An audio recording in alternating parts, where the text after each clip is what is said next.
Good morning to you all. नमस्कार दोस्तों, स्वागत है आप सबों का मेरे YouTube channel that is biology at finger tips by Saurabh Yadav. तो दोस्तों, आज मैं आप लोगों के लिए लेक्चर सीरीज ऑफ क्लास 11 लेके आया, जो हमारा चैप्टर चल रहा था recent chapter that is the mineral and nutrition. तो जस्ट इसका लास्ट ही होने वाला है, कुछ एक पार्ट बच गया है, that is the nitrogen cycle जो है वो हम पढ़ेंगे। फिर नाइट्रोजन फिक्सेशन बैक्टीरिया के बारे में पढ़ लेंगे। अब आज जो मैं एक छोटा सा टॉपिक और प्यारा सा टॉपिक लेके आया हूँ, जो कि आपके एनसीईआरटी में गिवन है, that is soil as reservoir of essential elements.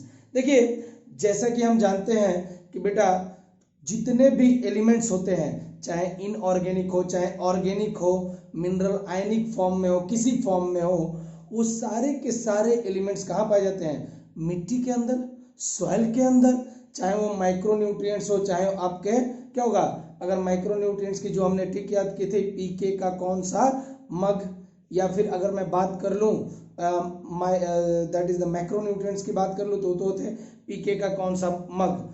और माइक्रो जो छोटा था, जो कम रिक्वायर्ड थे, छोटे नहीं बोलेंगे, कम, जिसकी रिक्वायरमेंट कम थी, तो उनमें था क्या बेटा जी, याद करो, मोनी, कॉल, वुअन, फेकू, मंजन। ये तो बहुत बार रिपीट कर चुके हैं। तो ये जितने भी एलिमेंट्स यानी कि एसेंशियल एलिमेंट जो हमने पढ़े हुए हैं, नाइट्रोजन, फास्फोरस, कैल्शियम, जो भी, मैग्नीशियम, मैंगनीज, जो भी जितने भी एलिमेंट्स पढ़े हैं, all these are basically present inside the soil, यानी सॉइल में ही ये सारी चीजें होती हैं। तो ये बेटा सॉइल कैसे बनता है, ये पहले जानने की कोशिश करते हैं। देखिए, सबसे पहले सॉइल, या फिर बेसिकली अगर बोले तो जो रॉक्स होती हैं, रॉक्स की वीदरिंग होती है। वीदरिंग, ये धीरे धीरे, ये एक बड़ा सा रॉक्स बना लेते हैं, बड़ा सा रॉक्स है, रॉक है, कोई भी एक चट्टान है, इसकी वीदरिंग होगी धीरे धीरे, ये टूट टूट के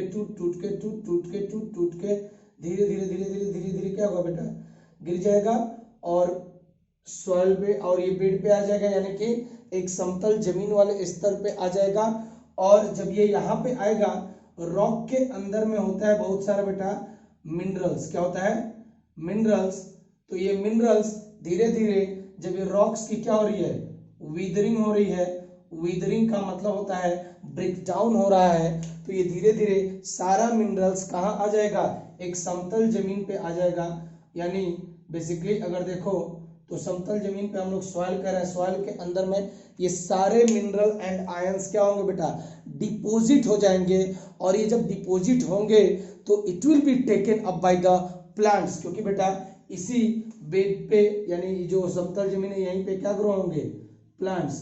तो ये सारे मिनरल एंड न्यूट्रिएंट्स सप्लाई होंगे टू द प्लांट्स, और ये प्लांट कोई भी कहां से लेगा बेटा जी, रूट्स से इसको क्या करेगा, एक्वायर्ड करता है। तो ये जितने भी एलिमेंट्स होते हैं, यही एलिमेंट्स बेसिकली मदद करते हैं किस चीज में बेटा, ग्रोथ एंड डेवलपमेंट, ग्रोथ और डेवलपमेंट में मदद करेंगे ऑफ प्लांट्स। सो प्लांट्स का जो ग्रोथ और डेवलपमेंट करना होगा, इसके लिए सबसे पहले क्या हुआ होगा, रॉक की विदरिंग हुई होगी, ब्रेक डाउन हुआ होगा, तब ये जाके मिनरल्स आए होंगे एक बेड यानी समतल जमीन के अंदर में, ये डिपॉजिट हुए होंगे। आफ्टर दैट यहाँ पे प्लांट इमर्ज होगा, और ये प्लांट जब इमर्ज होगा तो ये रूट्स के माध्यम से सारे एसेंशियल नाइट्रोजन, फास्फोरस, कैल्शियम, जितने भी एलिमेंट्स होंगे, all will be taken by the plants, and this will ultimately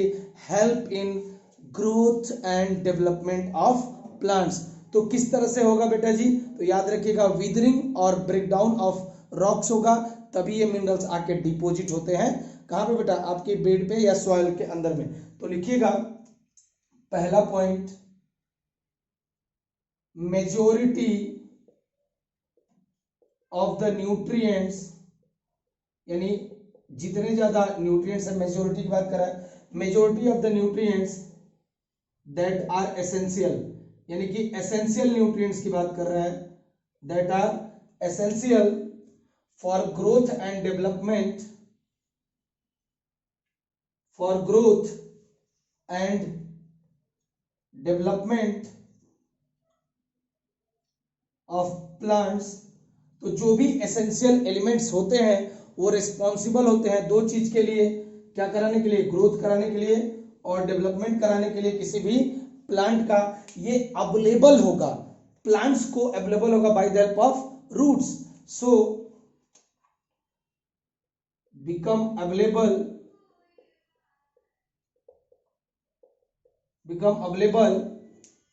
to the roots। अब ये एलिमेंट्स रूट्स से तो मिल रहे हैं, लेकिन ये बनते कहाँ है, ये बनते हैं ड्यू टू द वेदरिंग और breakdown of rocks, to the roots due to weathering और withering and breakdown of rocks।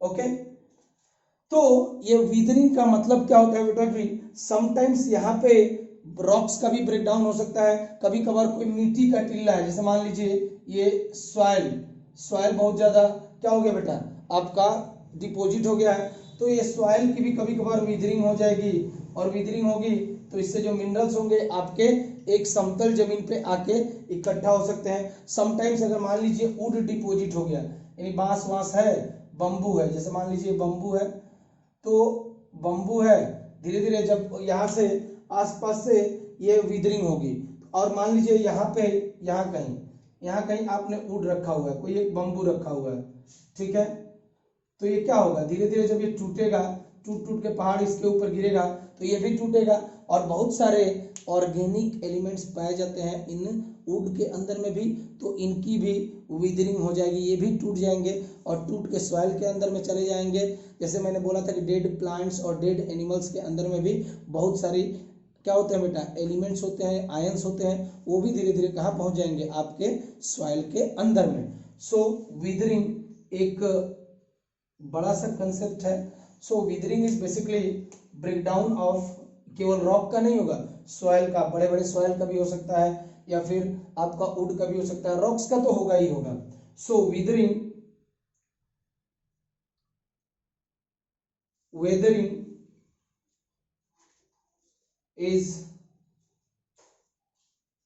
breakdown of rocks, soil,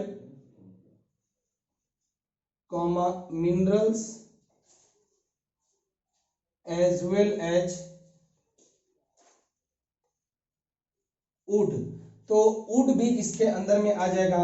withering का मतलब जहां पे किसका ब्रेकडाउन होगा, रॉक्स का, बड़े बड़े सॉइल का भी ब्रेकडाउन हो सकता है, बड़े बड़े मिनरल्स का भी हो जाएगा, और वुड का भी ब्रेकडाउन यहाँ पे होता है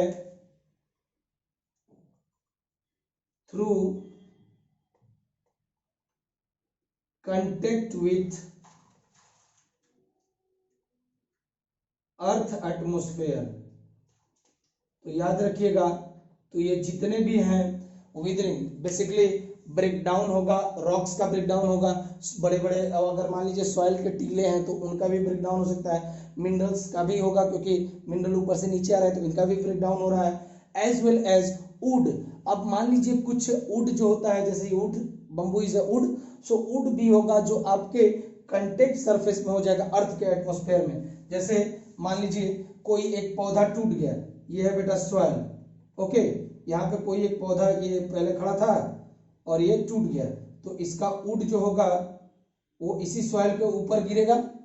अब ये यहाँ पे बहुत सारे डिकम्पोजर्स होते हैं जो इसको डिकम्पोज कर देंगे, और इसके अंदर में जो भी मिनरल एंड न्यूट्रिएंट्स होंगे वो कहाँ सप्लाई कर देंगे, सॉइल के अंदर। सो इसीलिए कह रहा है कि भैया विदरिंग बेसिकली ब्रेकडाउन हो सकता है, रॉक का भी हो सकता है, सॉइल का भी हो सकता है, बड़े मिनरल्स का भी हो सकता है, एज वेल एज वुड, और कभी कभार वुड जो होगा आपके अर्थ एटमॉस्फेयर के कंटेक्ट में है उसकी भी ब्रेकडाउन होगी, और ये भी कुछ ना कुछ एलिमेंट्स क्या करेगा बेटा, कुछ ना कुछ आयंस को ऐड करेगा।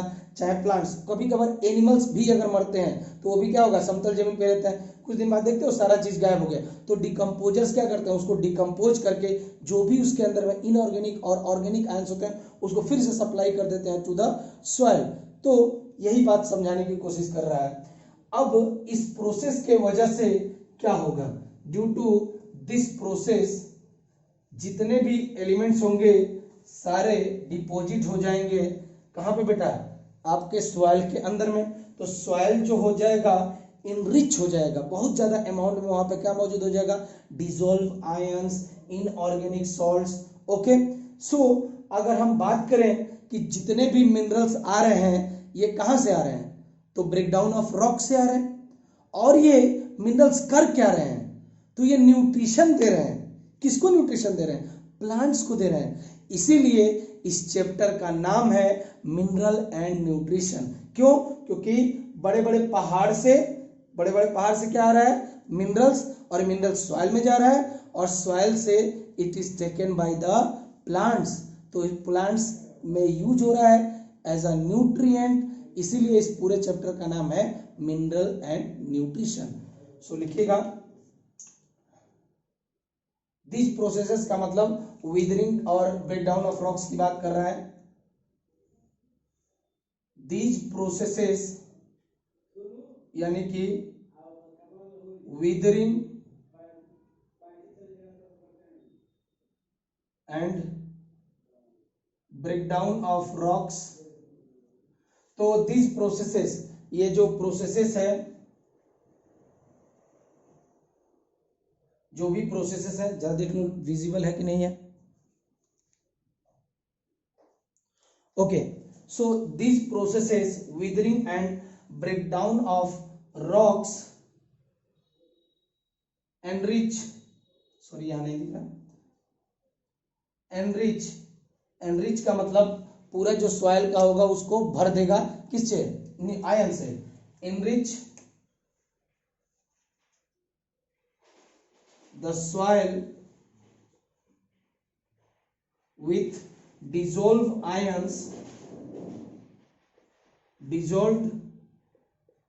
ions and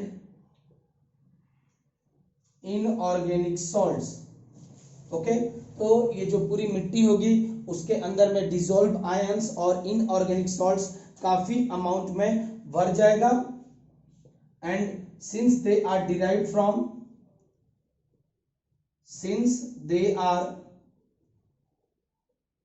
फ्रॉम कहां से आ रहे हैं, due to weathering, since they are derived from rock minerals.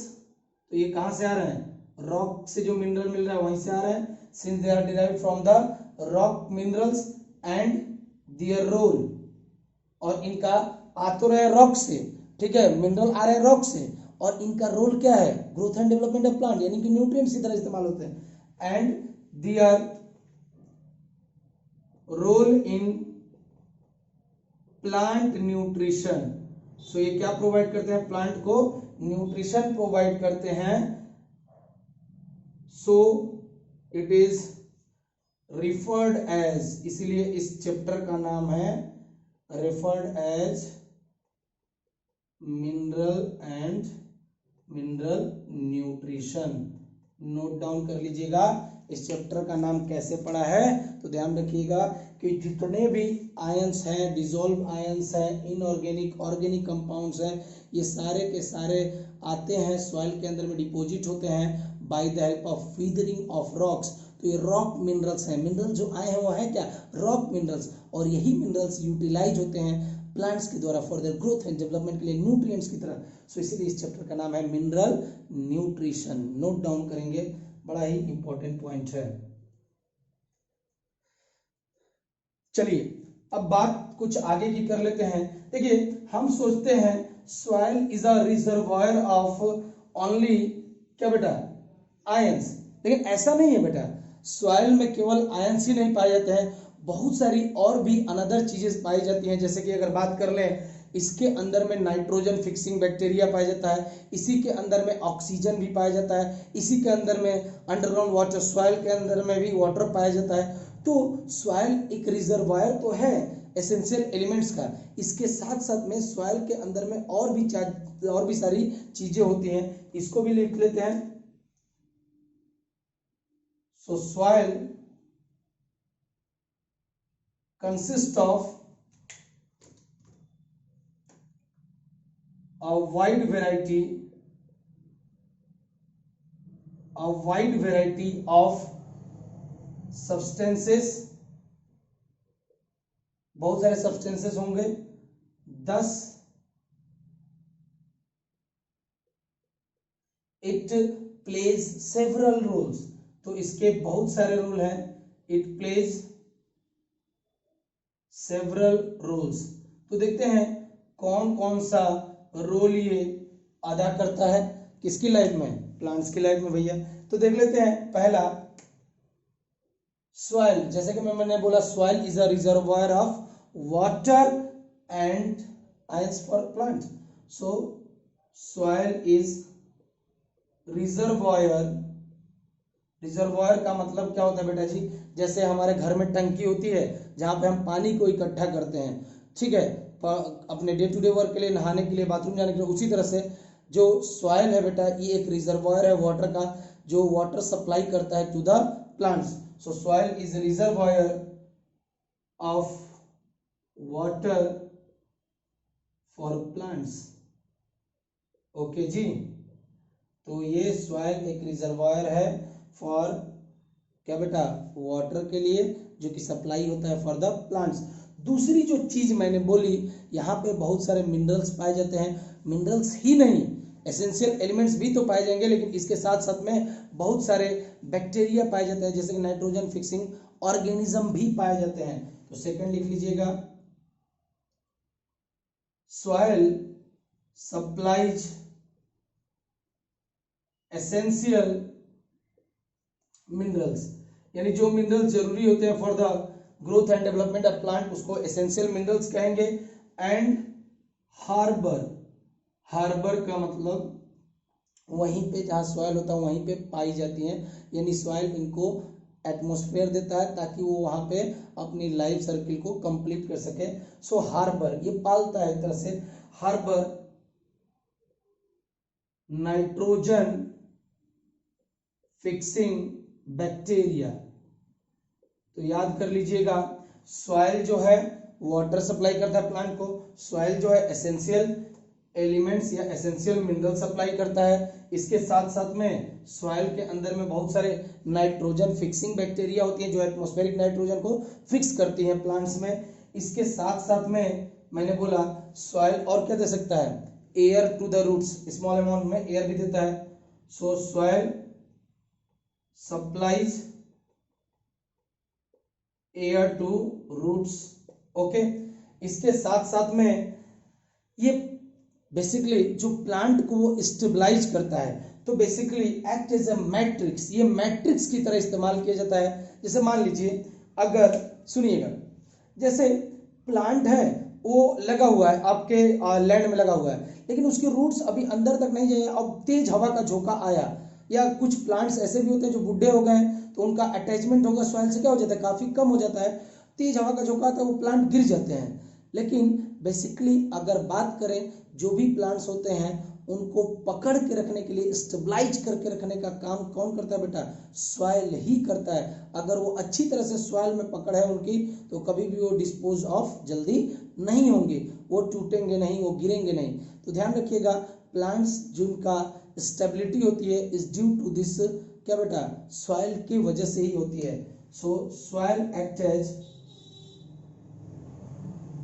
As matrix, matrix की तरह इस्तेमाल किया जाता है, दैट स्टेबलाइजेस, जो स्टेबलाइज करेगा द प्लांट। अब ये मैट्रिक्स का मतलब क्या है, देखिए मैट्रिक्स का मतलब होता है मास ऑफ फाइन, ध्यान रखिएगा, मास ऑफ फाइन ग्रेन्ड रॉक्स, यानी जो अच्छी तरह से एकदम ग्रेन टुकड़े टुकड़े जो रॉक्स है उनका मास कहा जाता है। So mass of grained rocks in which minerals are embedded, जिसके अंदर में बहुत सारा मिनरल्स पाया जाता है, तो उसको बोलते हैं बेटा मैट्रिक्स। तो बताइए, अगर सॉइल है उसमें बहुत सारा क्या होगा, मिनरल्स होगा, तो उसकी ग्रोथ अच्छी होगी, अटैचमेंट अच्छा होगा कि नहीं होगा, तो इसको हम लोग बोलते हैं मैट्रिक्स को हम लोग लिख लीजिएगा, mass of fine, mass of find grained rock in which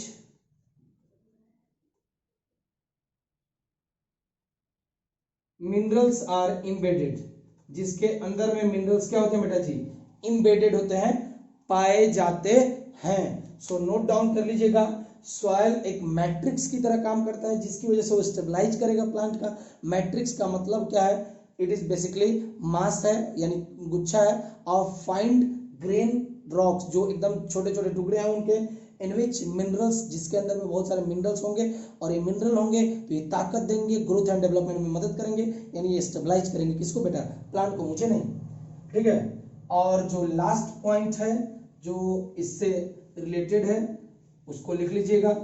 देखिए, जब कभी भी सपोज करिए soil reservoir of essential elements है, लेकिन कभी कभार बेटा जब बहुत ज़्यादा खेती की जाती है तो वहाँ पे पार्टिकुलर एलिमेंट्स की क्या हो जाती है, डेफिशिएंसी हो जाती है, एसेंशियल एलिमेंट्स की डेफिशिएंसी हो जाती है। और जब एलिमेंट्स की डेफिशिएंसी होती है तो हम लोग बेटा कहाँ जाते हैं, फैक्ट्री जाते हैं, और फैक्ट्री से क्या खरीद के लाते हैं, फर्टिलाइजर्स। और ये फर्टिलाइजर्स बेसिकली कॉम्बिनेशन होते हैं वही मैक्रोन्यूट्रिएंट्स के और माइक्रोन्यूट्रिएंट्स के, जो बेसिकली सप्लाई करते हैं, यानी हम केमिकल्स लाते हैं और उन केमिकल्स को जब डालते हैं सॉइल के अंदर में तो वो सॉइल के अंदर में सीप करके अंदर जाता है और बेसिकली वहाँ पे जो जिस एलिमेंट्स की डिफिशियंसी होती है उसको कंप्लीट करता है, उसको भरता है। तो बेसिकली डेफिशिएंसी अगर हो गई तो हम लोग किस चीज का यूज करते हैं, फर्टिलाइजर्स। वैसे तो सारे एलिमेंट्स होते हैं, लेकिन अगर डेफिशिएंसी हो जाती है तो हम लोग फैक्ट्री में जाते हैं और केमिकल फर्टिलाइजर्स को खरीद के लाते हैं, और तब हम लोग क्या करते हैं बेटा, सॉइल के अंदर में उन केमिकल्स को डालते हैं in the form of fertilisers. So इसको भी लिख लीजिएगा। Since deficiency of essential element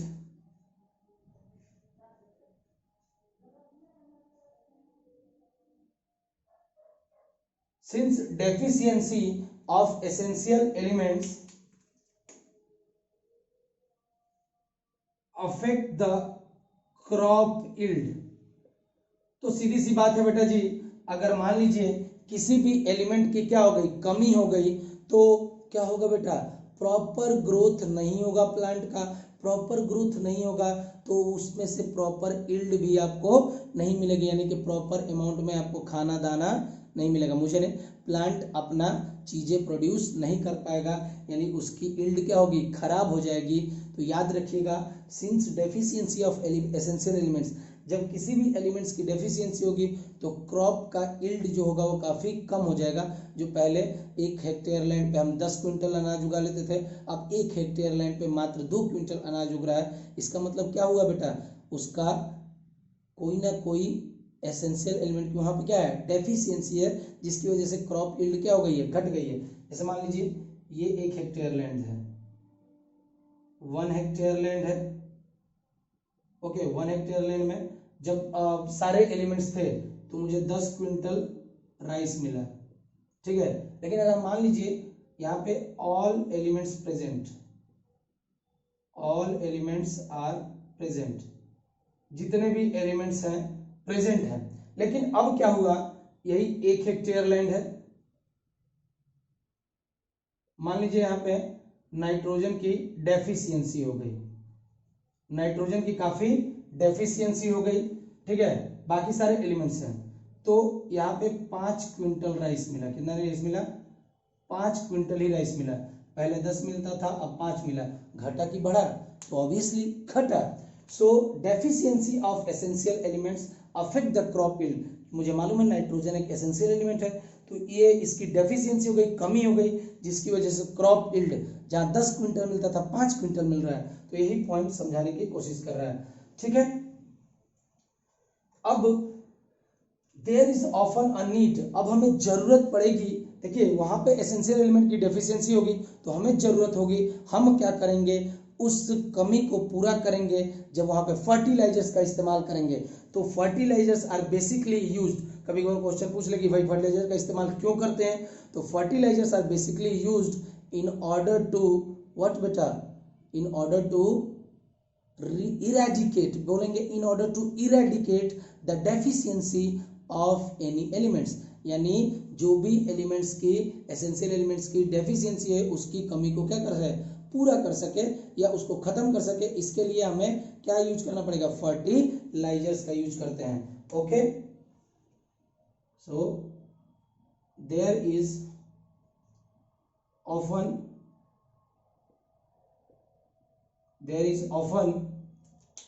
a need